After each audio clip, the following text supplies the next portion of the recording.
Why do so many married women secretly crave adventures outside their relationships? Is it boredom, loneliness, or something deeper? Something ancient philosophers like the Stoics warned us about. Centuries ago today, we're diving into the shocking truth behind this question. And you might be surprised by what Stoicism reveals about human nature relationships and the choices we make. Stick around, because this isn't just about marriage. It's about understanding the core of who we are. Let's get one thing straight. This isn't a video about judging anyone. It's not about pointing fingers or saying who's right or wrong. This is about understanding. Because here's the thing, when we see someone making a choice, we don't understand, like a married woman seeking adventure outside her relationship. Our first instinct is to judge, but Stoicism teaches us to pause to ask what's really going on here. And more importantly, what can we learn from this? So today, we're going to explore this topic through the lens of Stoic philosophy. We'll look at human nature, the pursuit of happiness, and why sometimes, even when we have everything we thought we wanted, we still feel like something's missing. Ready, let's go. Okay, let's start with the obvious question. Why does this happen? Why do some married women, or men for that matter, look for adventures outside their relationships on the surface? It's easy to say, oh, they're just selfish, or they're bored, or they don't love their partner anymore. But Stoicism pushes us to dig deeper, because here's the truth. Human behaviour is rarely that simple. Think about it when someone chooses to step outside their marriage. It's not just about physical attraction or a fleeting moment of excitement. It's often about something much deeper, a longing for connection, for validation, for a sense of freedom or excitement that they feel is missing in their lives. And this isn't a modern problem. The Stoics talked about this thousands of years ago. They understood that humans are complex creatures, driven by emotions, desires, and a constant search for meaning. So what's really going on here? Well, let's break it down first. There's the issue of expectations. Many of us go into marriage with this idea that it's going to be this perfect fairy tale relationship. But the reality, marriage is hard. It's messy. It's full of compromises and sacrifices. And over time, that initial spark can fade. The routines set in, the conversations become predictable. And for some people, that can feel suffocating. But here's where Stoicism comes in. The Stoics believe that our happiness doesn't come from external things. Not from our partners, not from our relationships, not from anything outside of ourselves. True happiness, they said, comes from within, from our ability to control our thoughts, our emotions, and our reactions to the world around us. So if that's true, why do so many people still look for happiness outside their relationships? Why do they chase after adventures, even when they know it could destroy everything they've built? That's what we're going to explore next. The Stoic perspective on desire and happiness. Let's start with the Stoic view on desire. The Stoics believe that most of our problems come from one thing: wanting what we don't have. Think about it when we're unhappy in a relationship. It's often because we're focusing on what's missing. Maybe we feel like our partner doesn't appreciate us enough, or we're bored with the routine, or we're craving something new and exciting. But here's the thing, the Stoics would say that this desire for something more, this constant craving, is the root of our suffering. They called this epimeia, which means unhealthy desire. It's the kind of desire that's never satisfied, no matter how much we get. For example, imagine a woman who's married but feels unfulfilled. She might start looking for excitement outside her marriage, maybe through an affair or by chasing after new experiences. But here's the problem: even if she finds what she's looking for, that excitement won't last. It's like pouring water into a leaky bucket. The more she chases, the emptier she feels. The Stoics would say that the solution isn't to chase after more. It's to change how we think about what we already have. They called this, or inner peace.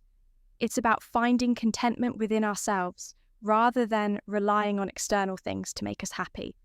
So how do we do that? Well, that's where Stoic practices come in. Let's talk about one of the most powerful ones. 2, negative visualization, appreciating what you have. Negative visualization is a Stoic exercise where you imagine losing the things you have. Sounds depressing, right? But here's why it works. It helps you appreciate what you already have. Let's say you're in a relationship and you're feeling bored or unappreciated instead of focusing on what's missing. Try this. Imagine your partner is gone. Imagine waking up one day and they're no longer there. How would you feel? What would you miss about them?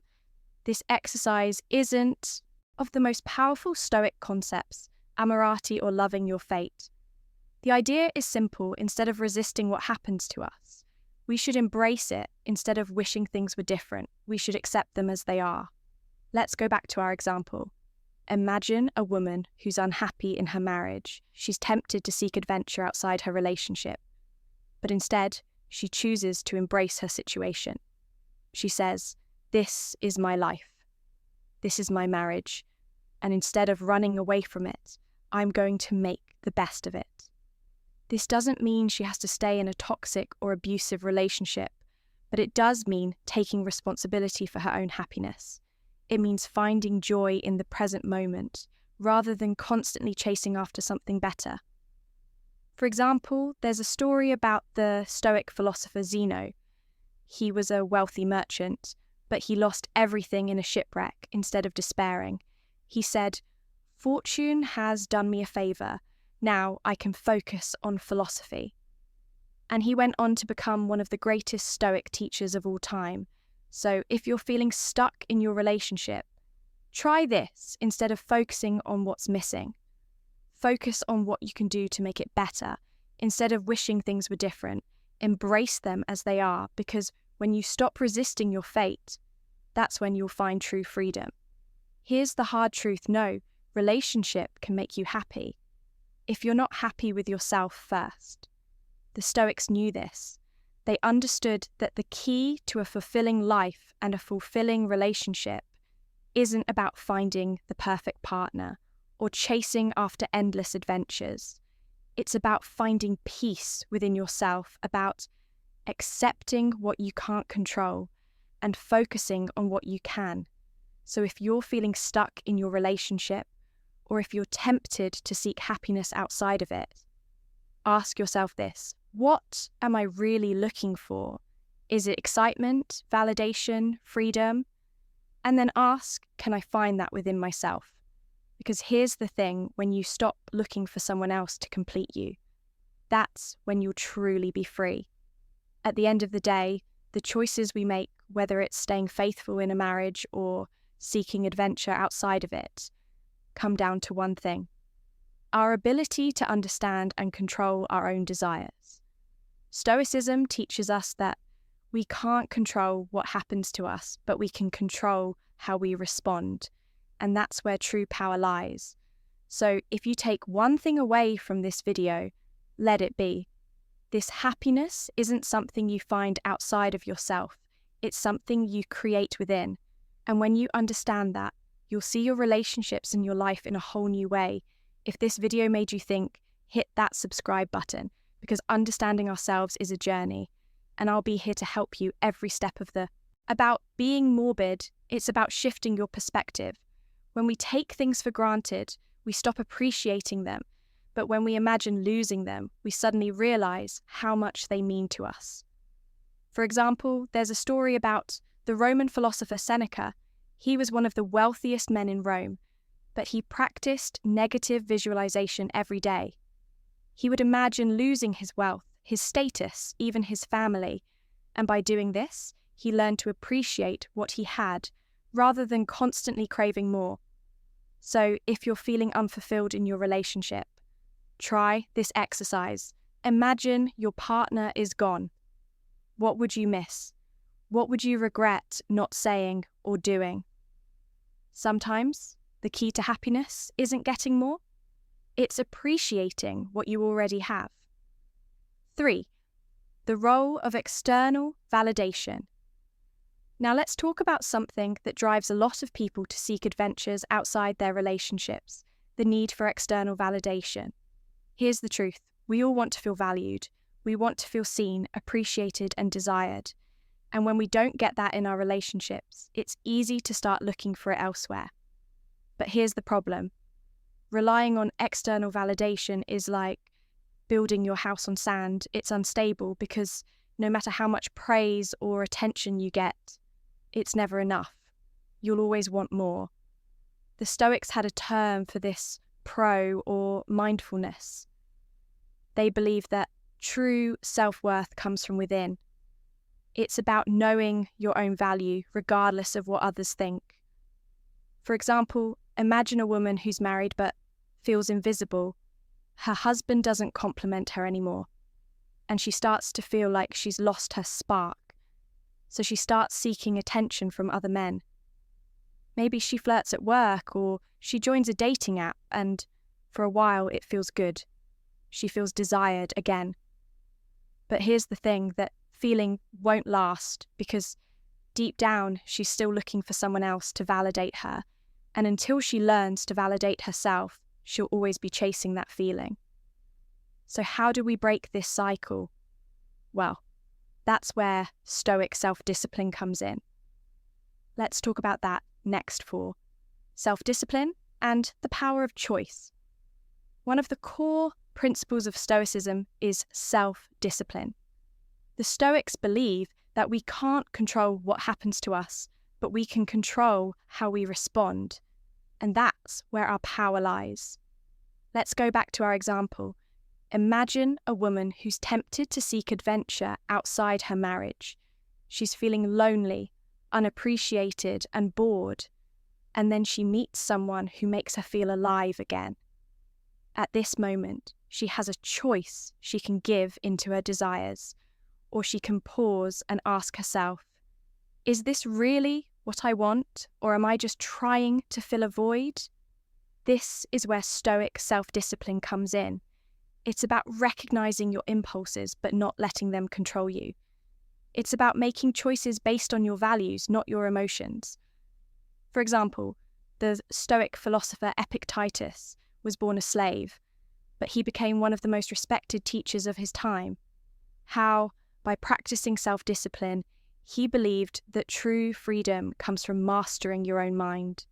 So if you're feeling tempted to seek happiness outside your relationship, ask yourself, what's driving this desire?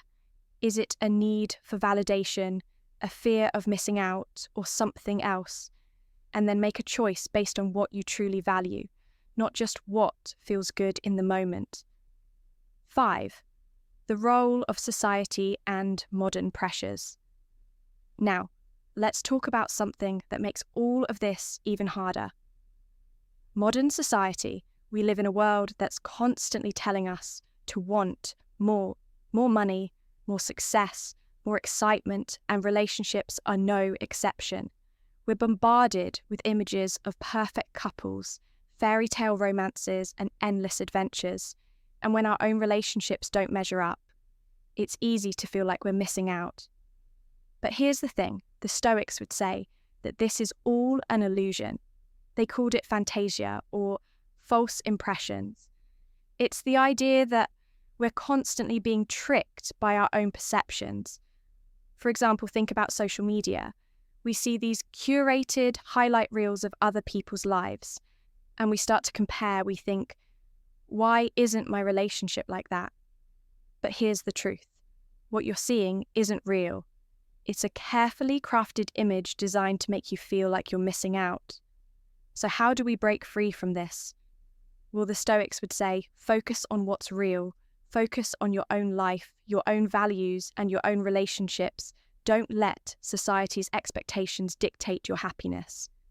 For example, Marcus Aurelius, the Roman emperor and Stoic philosopher, wrote in his journal, every night he would reflect on his day, his choices, and his values. And by doing this, he stayed grounded in what truly mattered.